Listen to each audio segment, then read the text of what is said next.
And now moving forward is so we have a customer workflow, and we're gonna look at the TBC workflow. This is all working with a Phantom 4 RTK model, the FC6310R. What the current customer does is surveys data in Utah State Plains Central, or probably other state plane systems, depending on where they're traveling.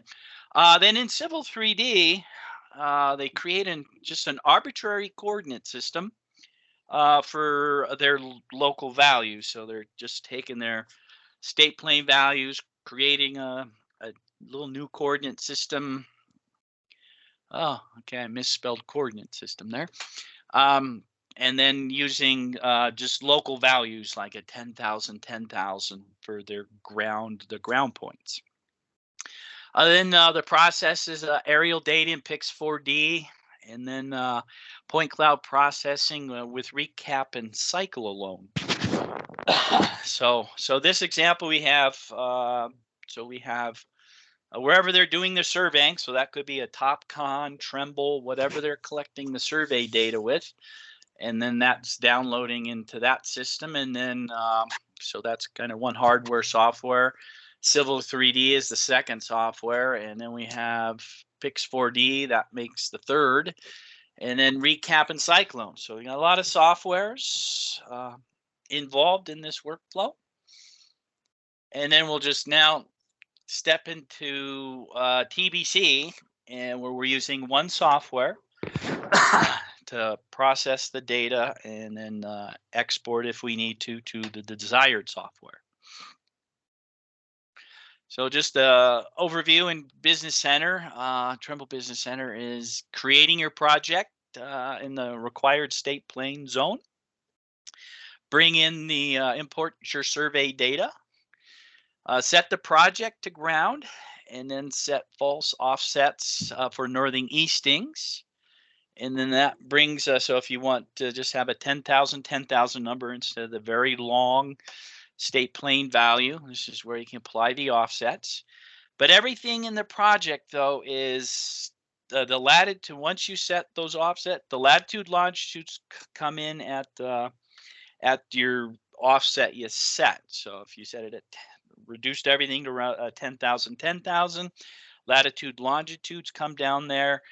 If you needed to go back to state plane, you just go back to your local site settings, remove the offsets, brings everything back. So everything is very just nice and stationary, where you can go back and forth, reducing it to ground if you want to keep it grid. Everything can process that in that kind of one project. So there's not involving many softwares to do that application. Next one, boundary. Just gonna keep the area nice and simple. The example we'll see has ground control points, so we'll just set the processing to that, which increases the processing time because we're only focused on a certain boundary versus processing it all. Then we'll import, process the aerial data, then work with the point cloud data, create the deliverables, export deliverables, all within Business Center. So here how the first couple steps look is Business Center, project settings, coordinate system to the desired system, and then on the right is the local site settings. So we identified our point. We used number 74 as our project location. So that sets everything up for ground coordinates. And then we enable ground coordinates, ground scale factor. So if you bring in total station data, everything is combined and works together. And then we reduced the values with an offset. So we just applied those offsets, and now our area, we have small coordinates, 4,000 in the 4,000, 4,000 range. And then the ones we see as labeled as control, those are the ground control points. Those need to be labeled as control quality for the GCP, assigning the imagery to GCPs. So next step, creating the boundary. So we just went just outside of the GCPs of the work area. There's 74, kind of in the middle, so 5 ground control points. And now we're just going to confine the processing to this area, so we're reducing the processing time. So then, next step, ready to import the imagery. We just put our images up here as we just open up. So we're going to just pretty much work left to right. Hit select that icon, navigate to your folder, and then in the metadata of the imagery, TBC extracts focal length, pixel size, height above ground. So that's all extracted from the imagery information. And then once you import that, so with this aircraft, it was actually logging data. So it just depends on what the scenario was in the field. So it actually recognizes that this aircraft was logging real-time data.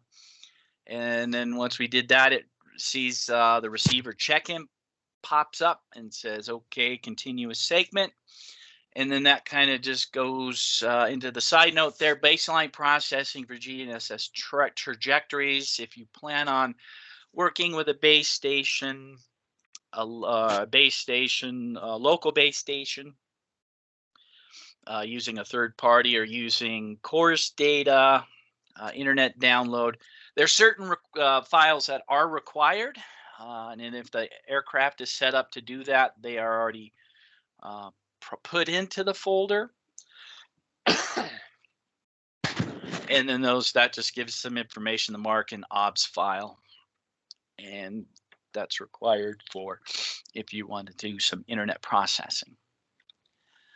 So the next step, I've imported the imagery, looked at the import summary, and then it read the flight information, and then it identified the RTK flag 16. And then in the metadata of all the imagery as well, then they have an RTK flag, 0 no position, 16 a single point position, and then a float or a fixed solution. And that's 16, so that's a very, very a good autonomous position. That's kind of a back and forth statement, but an autonomous position. That's better. A low quality autonomous position. Then you go down the report. It gives you the sensor information. But since we're not going to process the baselines because we have GCPs, so we're just going to do a nice classical method of photogrammetry. So we saw that the import summary gives you information on the flight as well. So here's the example, the optional, in this case, internet download. So we have up here, you'll see up there, internet download, process baselines, clear processing. So we're still moving left to right. You go to internet download, enter a new site. The closest one is the one from Salt Lake. That was about 9 kilometers, and 9 kilometers is like almost 5 miles, something of that nature, but I don't have my conversion readily available. But this gives you the example then. You fly in, you're logging RTK information, you set up a base or you have a course station nearby. Now you have several different options to actually post-process your position of your aircraft when the images were taken. All right, so then, and then also a second flight line was processed. So this is just going through importing both missions, but there are other options as well if you want to put all the images into one folder and have one flight. That is an option as well. So we brought in the second mission.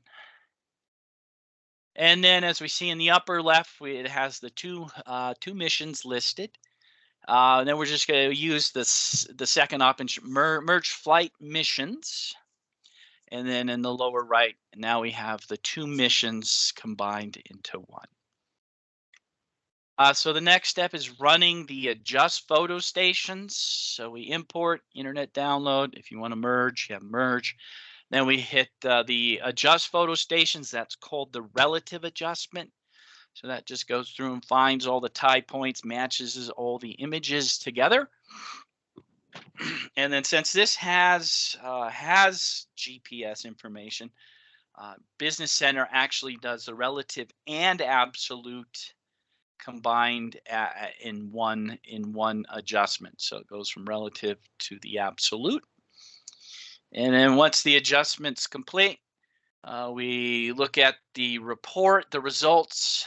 In this case, we had 2 images that failed.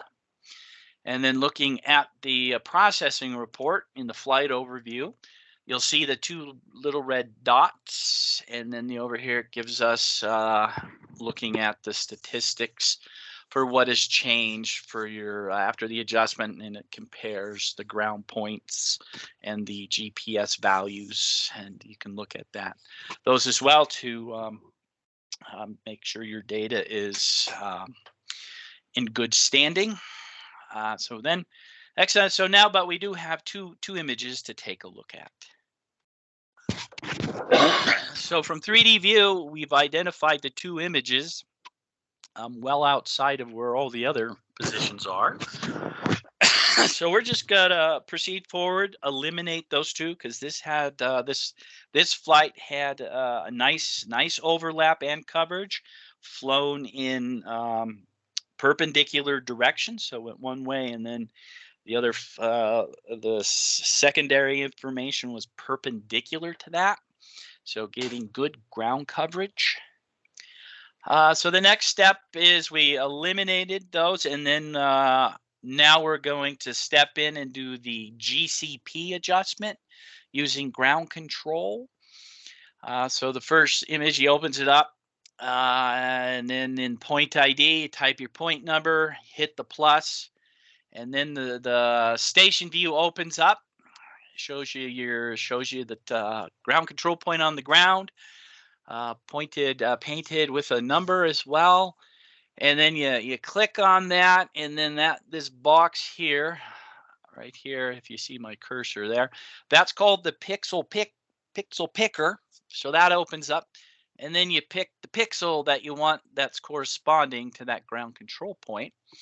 Then, as you see in the images, some have been, once you click on one, click on 2, and then you see the status enabled. So it's adding the list, and then you just keep going down, and then it changes to the image, into the next image, which is related, and then it's tied together. So now it just should pop up and fall pretty close. And after you add, once you get past 3, and then it shows you the little icon, and it gives you an estimate of where it thinks it should be, and that's by that little the icon there that shows 0.70, and that kind of lines up with the imagery, so you see where it's supposed to be and where it's guesstimating it at. Here's another one example. Here is 74, the last one. So we have all 5 multiple observations to the point. So we did 20 in this example. It's one of the things. This kind of think of it as back sights, or you're measuring, doing some control work, measuring several points, and more measurements kind of is the better. More we add, the stronger it gets, because we have multiple measurements to work with. Then once you finish that, you hit process, and that finishes the adjustment. And then we have there's a 3D view of all the observations being tied to the ground control points. Then we have the next image showing excluded images, no failed images. So those images were removed, as you can see from the flight overview, the 2 flights there. And then you can look at the ground control points for provided and with the adjustment, how those differ. And then, so we've gone through great coordinate system, setter system, where we'd like it to work at. We imported data, merged flights, processed internet download, process your baselines if required, relative adjustment, and then the absolute adjustment with GCPs.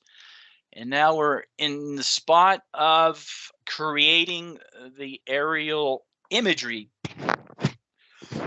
deliverables. So we have first one is DSM, highest quality.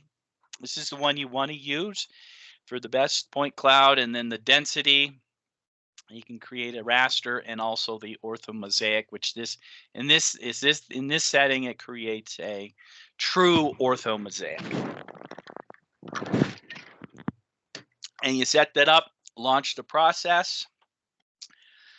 And then once it finishes, you'll get your message, deliverables, import into the project. And there's the point cloud from this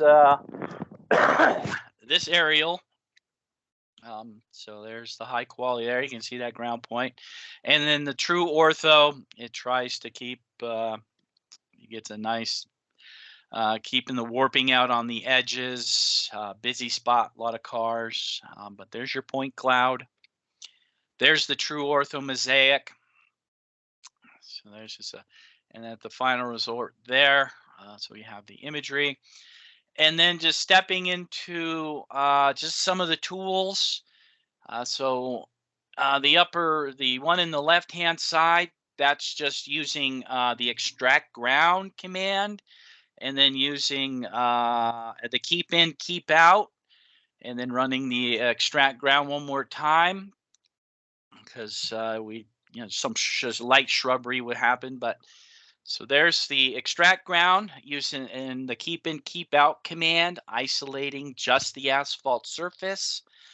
Then we have an option, and then once for working with surfaces, or actually just sending this data to another software package, is you have scan to CAD, spatial sampling, and this one is spatial at 1 foot.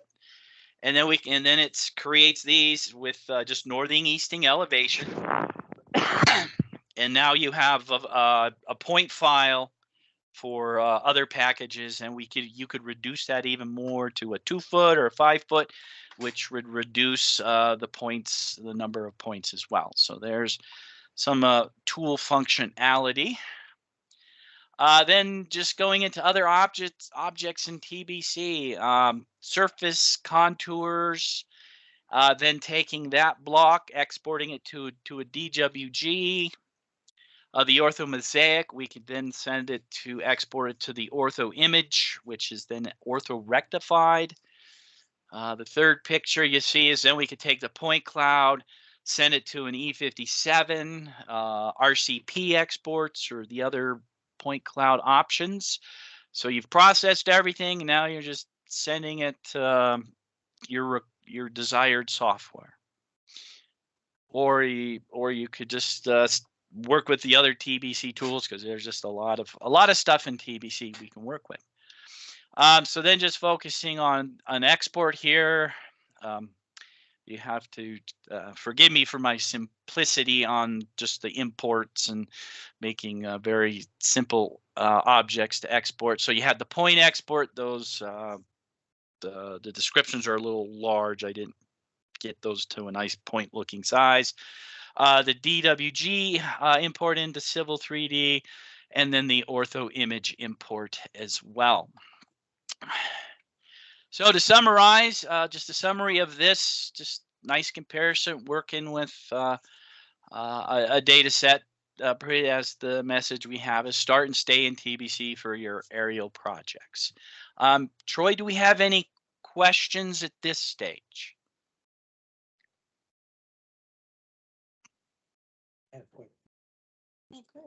Great. Is it Josh? Josh actually has some questions in person here. Dan, just let us know if you can't hear him. Go ahead. Okay. All right. So I hope these are a couple quick questions. Just towards the beginning, when you import the data and it pulls the exit data, is the height in feet or meters, or is that just whatever you set it in when you do the flight? It's TBC will make that conversion. Okay. So in this case, project was set to feet, and it converted the height to feet. Okay. And then what's the max number of photos you can do per flight? Let's see. If my memory serves me, but I have to double check that. If I remember right, it's like 2,000. But I would have to double check that. So let me make a note on that. When you create the orthomosaic there towards the end, is there a masking or a crop? No, option? it's one. Yeah, no tiling. It's one image. That takes care of me then. Awesome. And Thank you then for that's those. also, and it's also limited. If I remember right, it's 4 gigs, and then if they get bigger than that, then the images are split up into multiple, max of 4 gigabytes. Okay. Okay. Any other questions? I don't see any on the chat, Dan, nor any more here in Salt Lake. So I think we can go ahead and proceed. All right. So moving forward, so now we're just we're going big now. So multi-sensor, GNSS, total station, aerial data, scan data from SX, X7, X12, all into one compartment. All right, so so this one we're using a local system, so we pulled the parameters. So this city and county of Denver has these on their website. So and the area is within the city and county of Denver property as well. So we had a custom one with the false northing, false easing, scale factor applied already. So we built that in Coordinate System Manager, and then in TBC, we selected that, and then we had we brought in 2 NGS data sheets, using it for some post processing, and then we just set our project location. So the important thing about the project location is if we send this to Trimble Access to do some type of work or topo, we have the project height set. So you don't get that message, project height required. And so that's why we set our project location. So we send things to Trimble Access. We have the project height supplied. All right, so now so in this case, right here, we've imported, processed, and adjusted GNSS data and SX data. So we have some traversing, we have some post-processing to get ourselves on some known values, and then we have a bunch of side shots. So there's the look at that. There's one of the brass caps out at, we did this little exercise at the Red Rocks Amphitheater. So if some folks have been there, you'll recognize what's happening. So there's our kind of the ground floor. So we have, the only thing we're missing is level data. So that's one thing. We could add someday. So that's the only component we're missing is just some level data. And then the next, just looking at what we have is we have the SX data. So we have left side, just a little chop on the north end, amphitheater right here, the 2 rocks, parking lot, the road down below.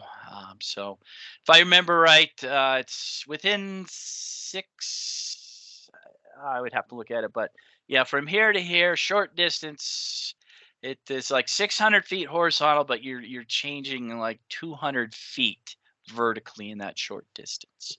Then we have some scans just of the rock, just presenting the SX series data. Let's see. Hey, Troy, what's my deadline? Because I could speed up talking as well. Oh, So thanks for if you- asking, Dan.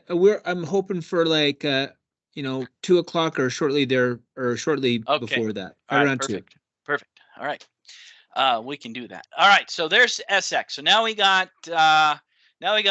SX scan data. Next one we did is this is an actual project that it's going to be replacing this bridge. Or actually, it's not pedestrian walkway, but it's a bridge. This has been around, if I remember right, since the 50s. So they're planning on replacing this. So those little public notices. So we went out and this one was done X7, all registered georeference in perspective. So we just did everything in perspective.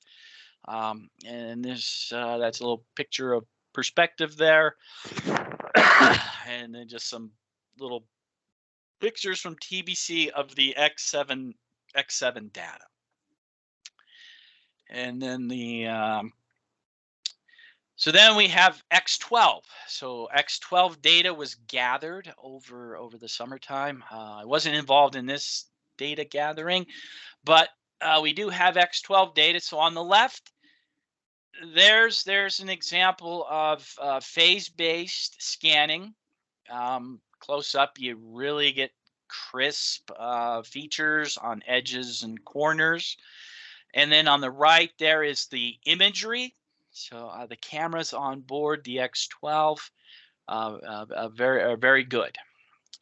And then the little captures, that's an area scan, just the scan itself. And then we have the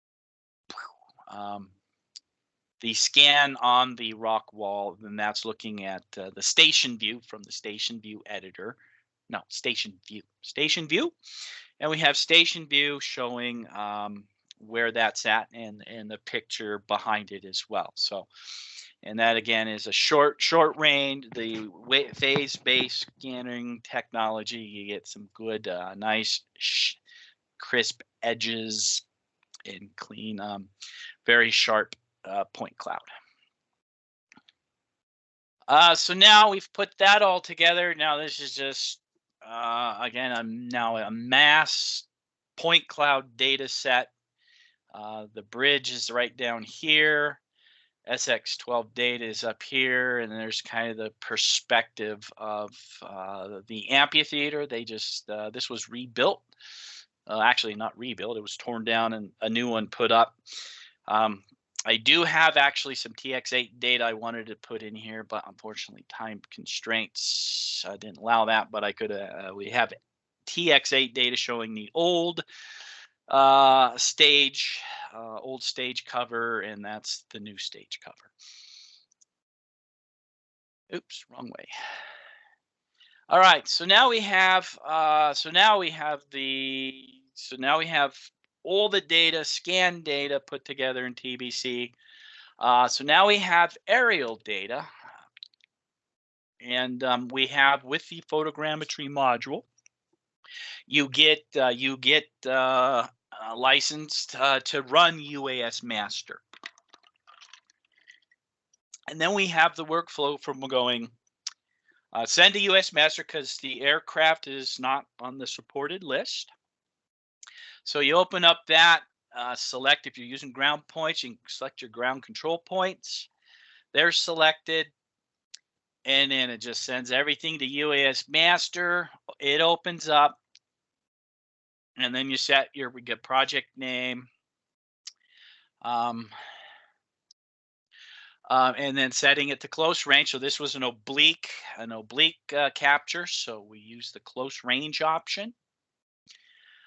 So then once we open that up, we set that, and this is where the project opens up. And then on the right side, there's our close range workflow. It's just step by step, 1, 2, 3, 4, all the way to the bottom. So this software, there's a lot this software does. It has point clouds, surfaces, stereo viewing. So there's a lot more in this package. So just depending on what you plan on doing, you do have some other tools that go very well in the photogrammetry spot. So there's our ground control points.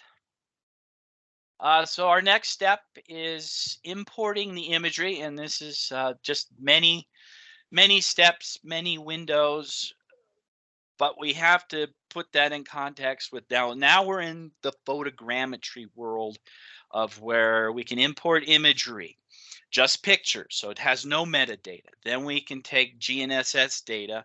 We got to apply that, and that GNSS data gets assigned to each photo. So there's a lot more going on here. It's just more menus you just have to work through, but each one of those menus does something specific.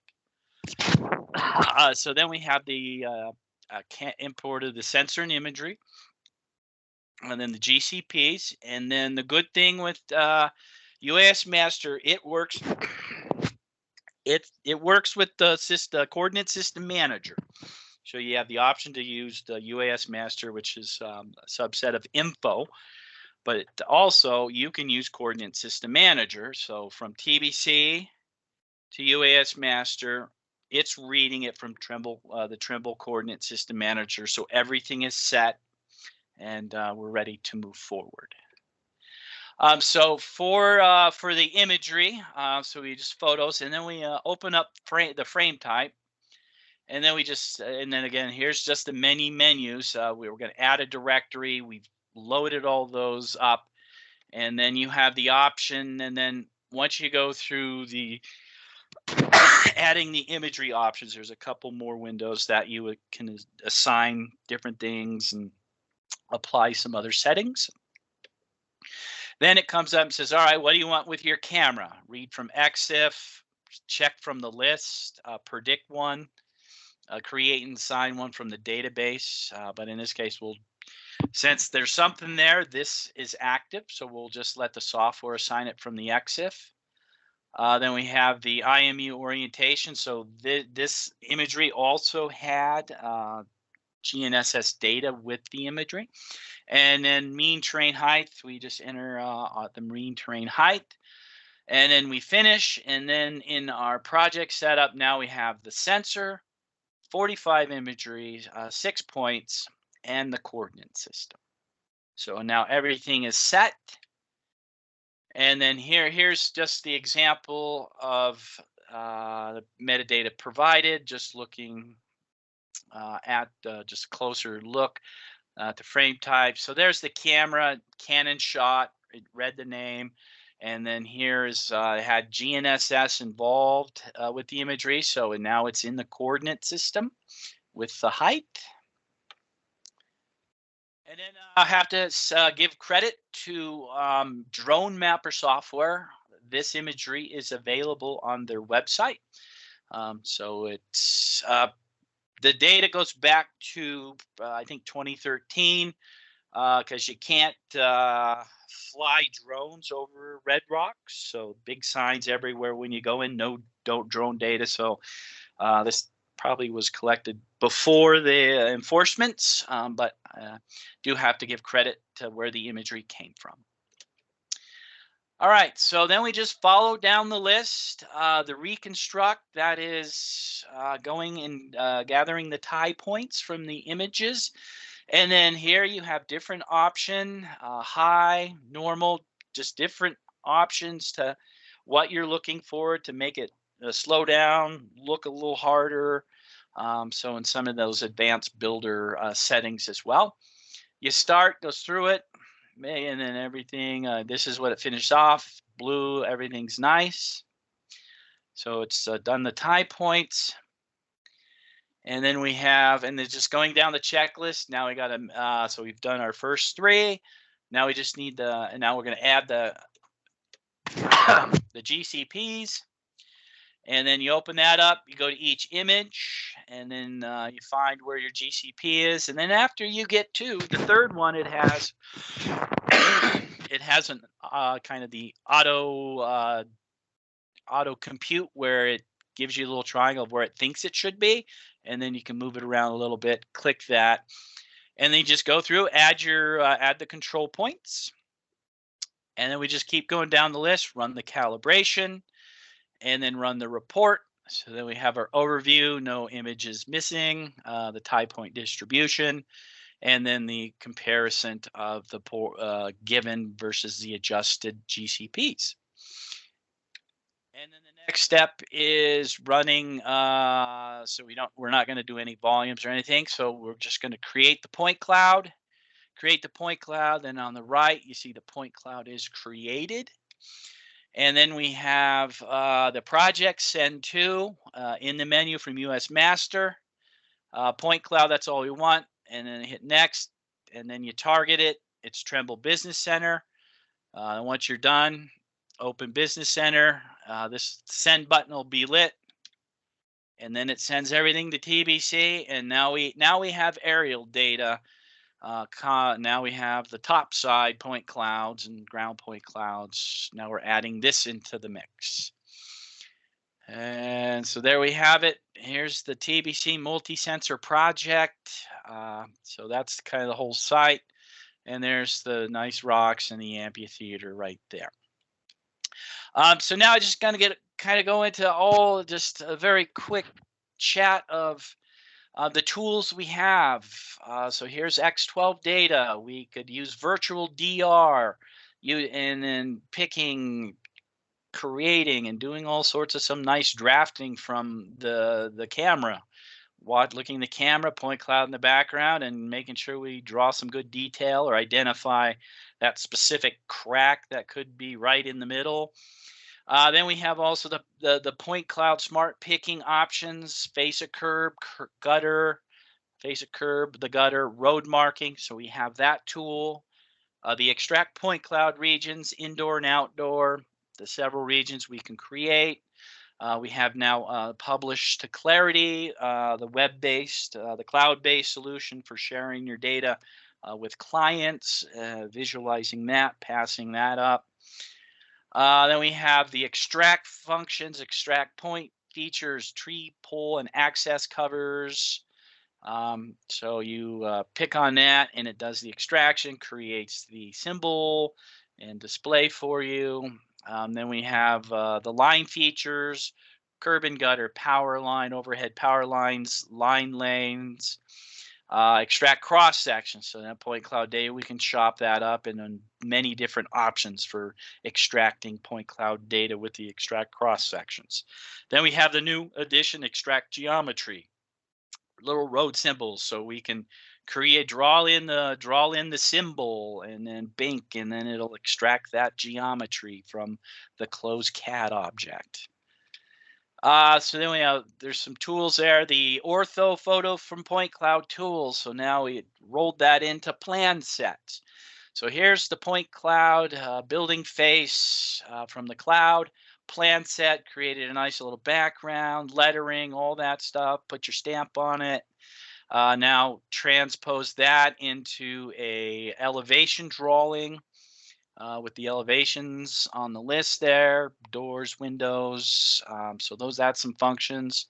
Another functions is plan set, or just using the rectified image. Brought the rectified image out of this building face and brought it back into TBC and just used it to draw in the brick pattern and kind of just draw and make a nice little east face of the building by just drawing from the imagery in the background in TBC. And that also works with the cutting plane tool as well. So there's another example. And then rounding up at the summary, this is just an overview just of a portion of TBC. Please contact Monson Engineering for additional TBC details, and stay and start in TBC.